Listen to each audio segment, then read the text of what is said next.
Sanibonani, molweni, dumelang, thobela, kuzo zonke nje indawo enibukeleni kuzo in our township, Soweto, Gugulethu, Nyanga, uyazazi nje zonke townships zelilizwe, including our rural areas. Siyanibulisa nonke ke this evening.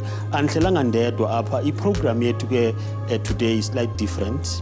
It's different. We invited omama bethu, women who are doing very well in our country. We want to talk to them, especially around issues of children. Sayazi ke ukuthi this program was designed to accommodate issues affecting men and communities, but we decided not to leave our children behind. So tonight, I'm with beautiful ladies here. They are going to explain themselves and talk to you at home. We'll start with that comrade. I'm familiar with her. We met in Cape Town some time ago.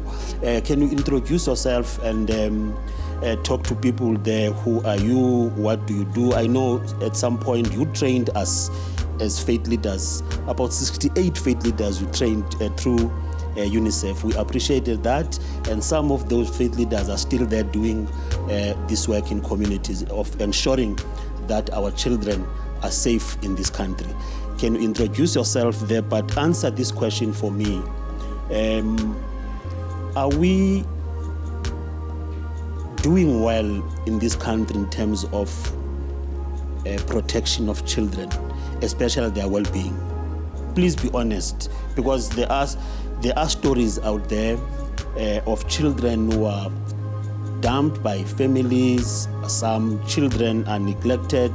Some don't even access primary health care in this country. Are we really doing well in terms of that? Well, my name is Monica Woodhouse, and I'm from Give a Child a Family in Margate, down below there. Sanibonani bafowethu lapha. Ngiyajabula ukube lapha namhla ukukhuluma zezindaba abantwana. But I would really like to just say that we work with children and families. What is a family what is a child without a family? What is a child without a mother? And so we have to really look at that to see what is it that we are trying to produce in this country. We also have a center where we have a temporary safe care center for children who have been abused and abandoned, and we are persistently full. We just don't have enough space. But we have now then really seen an incredible increase of abuse. Even in the last 2 years with the whole COVID, that has really hit us so badly. So children are not safe in this country, brother. They're not safe. And we really need to be doing much, much more than what we're doing. Mike, you are leaving South Africa. You'll be joining people of Lebanon very soon. But we wanted to know, through your experience, are we really facing a crisis in this country when it comes to violation of children's rights, or we're getting there? What is the status quo? Just update us. But also introduce yourself to my people. So my name is Maaike Huybrechts. I'm the head of the Child Protection Program with UNICEF. It's a great pleasure to be here in order to share the situation of children. So the latest statistics demonstrate that 2/3 of children still live below the poverty line. 1 out of 3 is going to creches and early childhood care. In grade 10, 78% of learners have difficulties reading for meaning, and 1 out of 3 children are suffering from a form of abuse.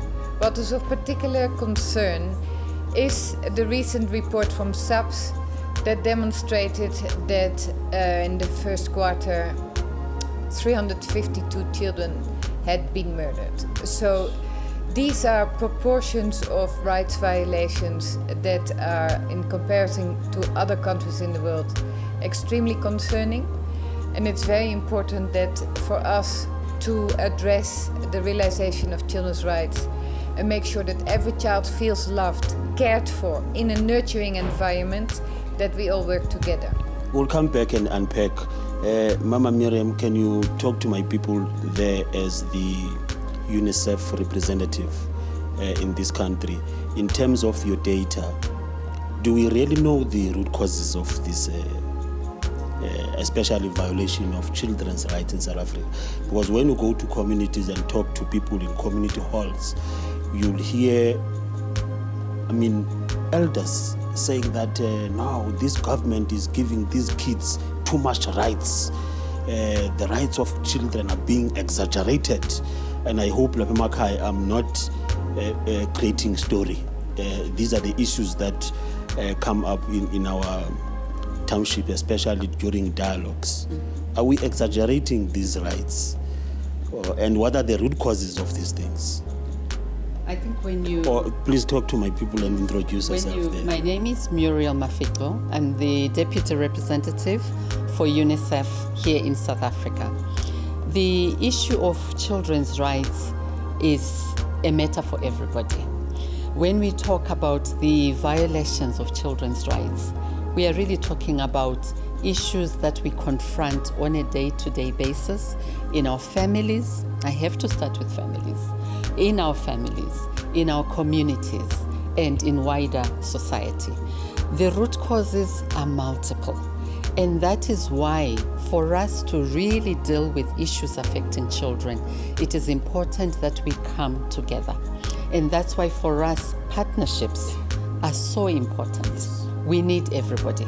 And the partnership starts first with the families, because for us to protect children, it starts with protective families, loving and caring families. And in turn, we can have loving and protective communities. So everybody has a role to play. Yes. Do you agree? Absolutely. Yeah. Absolutely. And then you can introduce yourself out there. Thank you. And then tell us who you are. We have been working with you through various structures in South Africa, and I appreciate that you are also part of this show today. Thank you so much. Thank you. But what went wrong? What went wrong? Why all of a sudden we're not able to take care of our children in South Africa? I have no idea. And as a mother, hello, Moeni. My name's Siobhan Ryan. And thank you, first of all, as well, to the men. I think you've shown in even just this exercise how it does take everybody. So thank you for hearing us. And your question, what went wrong? As a mother, the last 2 years, a mother and a wife have been incredibly difficult. And that's in a situation where we have support and we have communities and we have groups. I'm part of the Influential Women's Circle with Tina and a number of wonderful women. I've partnered with UNICEF before to make change. And you think about people who feel isolated. And I think you spoke about rights and it's one thing to give rights or to write about rights, but are we acting on those rights for children? And I think that's the key difference. We can say they have these rights, but if we're not ensuring that they are activated and we're supporting them, do they have what we're telling them they have? And are we backing that up? So I absolutely echo partnership. It takes a village with my own 2 children. And I think we've got so many kids that really, really need us. And without us all working together as a village for the collective, I don't know how we'll achieve it. I think I need to drink something.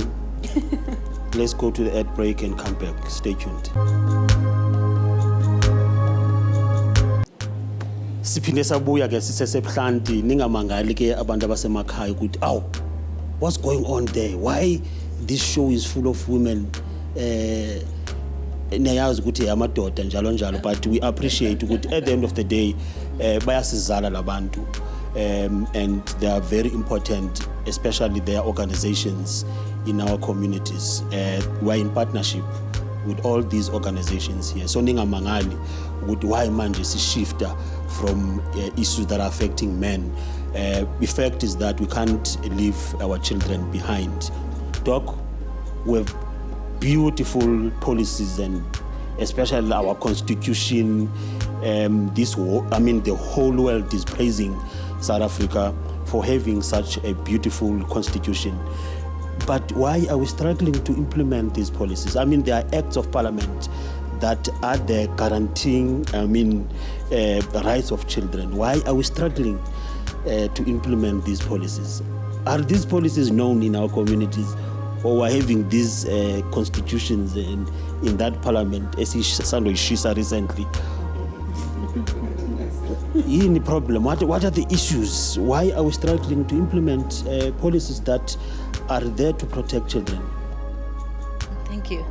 And thank you. My name is Zeni Thambadu, and I come from the National Association of Child and Youth Care Workers.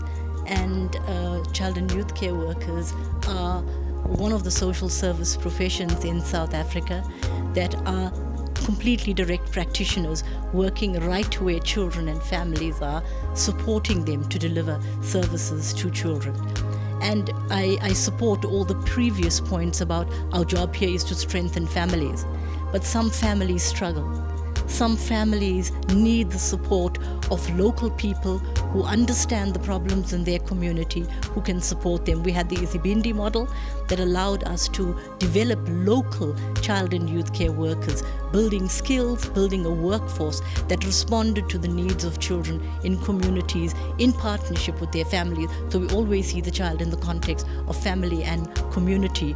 But also just to say that children in schools also need support, and child and youth care workers have played a very active role in school, focusing on the educational development of children, supporting the teenage, pregnant youth to remain in school, particularly the young girls, making sure that young mothers have an opportunity. So policy and legislation is there, and South Africa is, as you say, state of the art. But you need people to implement policies, and the localized attention to workforce development is non-negotiable. And why not actually look at clever ways of looking at local people? You talk about youth employment, you talk about women employment. These are human resource available for development and training to be right there in their communities, supporting them. And if you're talking about community members sitting out there watching this show, it's you. It's each one of you that can say, well, how can I actually develop myself to play a part in helping children? Mama, what happened to your Ubuntu, African philosophy? Because these days, the cases that are out there are really frustrating everybody. What happened to our Ubuntu? What happened to our humanity? Why are we all of a sudden behaving like this? Our children, even as I'm sitting here, I'm not even sure that I'm a good father. It's up to my wife to tell the story. What happened to us? Your children. My name is Tina Eboka, and I'm part of the Influential Women's Circle, which partnered with the UN to make sure that, working with UNICEF, that as women, we call ourselves influential because we think women are influential in their homes to begin with, in their communities, in their churches. So I think in our circles, we can actually make the circle of looking after children a lot bigger and be more inclusive in what we do. You say, what happened? Now, I want to move to the youth that sits in the communities. So I grew up in a township and a village. In my township, during holidays, that's how I learned leadership. I was one of the community organizers to have programs for children different ages. So everybody knew after chores at 10 o'clock, you went to the community hall. There was a program happening. Whether it was really being taught something or reading a book together or even visiting different areas where we grew up in Durban. I think what has happened, the individualism that we have in our communities have made us ignore somebody else's suffering. We've seen it. People are too busy taking cell phones to record somebody being abused instead of intervening and stopping the abuse. So that's one of the other things. And I don't think our churches, traditional churches, are actually as responsive to what's happening in the communities.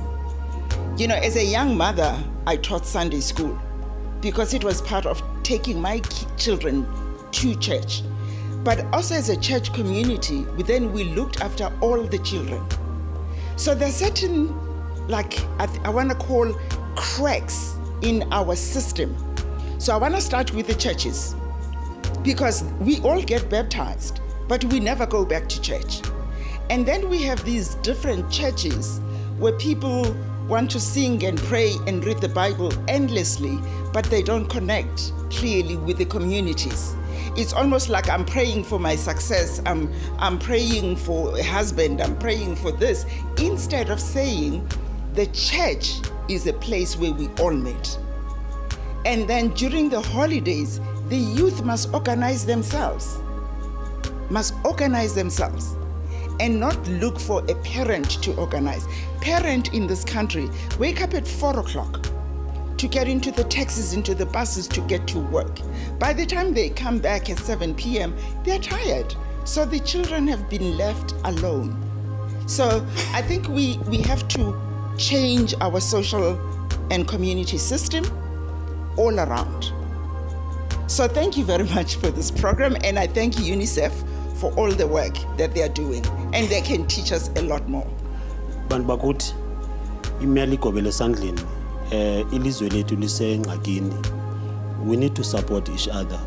Abantwana bethu abanazibona bekule ngxaki bazelwe sithi azange bak-applyele uba kweli lizwe. Andiyazi njengoba ndihleli apha nje ndinayo indawo frustrated, because I know ukuthi amadoda ablenywa kakhulu, especially around these issues that affect abantwana. Make sihambe se-breaking. When we come back, we'll talk about issues that can be done or programs that can be done to address some of these challenges. But also, I want to understand or know, Uguti, are these partnerships working? Or we're just meeting as friends?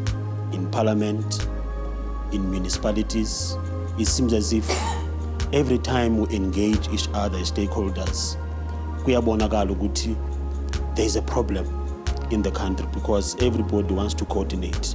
Nobody wants to be there and implement.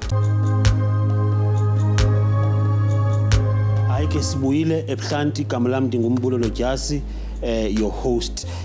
Ngoku ndifuna sixoxe nabamama go-way forward ukuba yes, we heard them, besho ukuthi these are the issues, these are the problems in our communities, but we need to fix these things. We need to fix these things. We can't continue like this. Abantwana bethu must be protected. Yeah, well, we've heard all about the laws that we have and all that we've got, and the fantastic Children's Act and the Constitution. However, it's the implementation of that.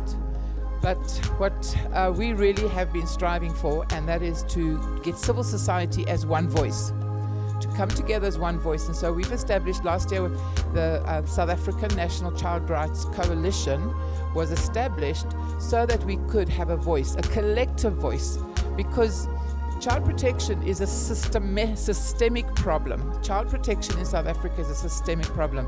It's not thousands of organizations are doing wonderful work. Businesses are doing wonderful work.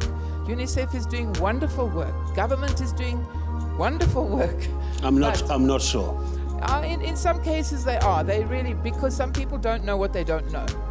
And so because of that, they are doing a good work. They think they're doing good work anyway. But what I want to just say is that until we start dealing with the systemic issues, and I believe if we can have in Parliament the SCOPA, or whatever you call that whole the Portfolio Committee for Children and Families, then we're going to talk. Okay. Maike? I appreciate the opportunity. So in South Africa, we have 13 million children who benefit from the child support grant. And we realize that cash alone in households is not enough for children to benefit from this nurturing care environment. So it is important to link children off the ground to improved caregiving and empower the families with the child and youth care workers, but also with after-school programs so that they have a safe place to play after school and get homework support and psychosocial support, especially because a lot of children are anxious and in distress. And that we empower parents in their role as parents. That's one thing. Second thing, there's need for greater leadership and commitments towards children. We didn't hear, Mr. President, the issue of children in SONA sufficiently articulated. We need the Office of the Rights of the Child to be located in the presidency with the Portfolio Committee for Children in Parliament, and strengthen the coalition of civil society and make sure that everybody works together. Government with faith leaders, civil society organizations, and the corporates, as some elements of prevention and early intervention services are underfunded on the state budget, and that gap needs to be filled. All right. Miriam, I know that you are in partnership with so many organizations in South Africa. Some you support them financially and so on. But there's one thing and frustrates you. It's when a child is raped in Cape Town and people march to union buildings and pray at the union buildings, especially pastors. A child is raped in Soweto, people marched to union buildings instead of marching to Soweto. So I don't know how are we going to empower these organizations beyond just partnering with them, but empower them, because we want to see people marching in Soweto to those municipal buildings, we want to see people marching to courts. Prof, I think the marching actually shouldn't even happen. We have to make sure that no child experiences gruesome rape at the hands usually of someone who knows the child, someone who is supposed to be protecting the child. So our priority should be to prevent and make sure that these gruesome acts do not happen. However, I would like to also add that what encourages me, while we have, yes, a lot of challenges, I have been energized by the hopes and aspirations of children in South Africa. When you go to the townships, when you go to the rural areas, you talk to them, they are hopeful. They are hopeful for a brighter tomorrow. And I think the solutions that we need also reside in the young people.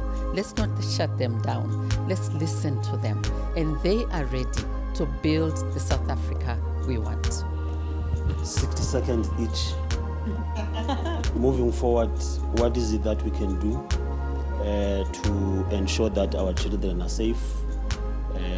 Partnerships, we talk about partnerships, we talked about a number of things, but let's zoom in. Prof, I think you said something, and you said you yourself don't know if you're a good father, and that touches on what I think Tina was saying as well, that there's no problem too big to share. Shame is a dangerous thing.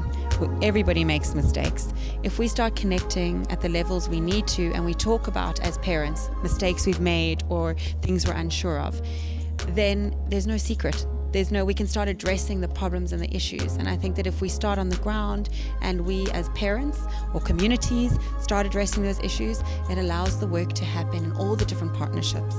Doc, your last words? Yes, I think that children live in very difficult circumstances. I think that families live in very difficult circumstances, and I think that communities are struggling, and interventions and work that we do must work at all levels. And we need to create support for children at hours when they're not in school, after school, during school holidays, weekends, public holidays are the times when they need the presence of a kind adult like a child and youth care worker, for example, who is present in their lives. We need to organize fun activities. I think that the point that was made is that children must have hope, and South African children do have hope, but we need to contribute to actually helping them imagine hopeful futures for themselves. Your last words? The last word really is that corporates and business people must start thinking about where their future customers and future employees are coming from. So it doesn't just stop with all these organizations, with UNICEF. This is not a welfare issue. but it's a business issue. This is how critical it is to all of us. Thank you. Hayi ke bantu bakuthi siyabulela kakhulu ke bekumnandi ukuba nani namhlanje. Igama lami ndingumbulelo Dyasi. Masenze sure ukuthi abantwana bethu ba safe in South Africa. Let's go out there, partner with government, partner with private sector, nangama organizations ahlukahlukene. They are willing to support these initiatives. Kuninonke nje emakhaya mangithi nje ncinzelele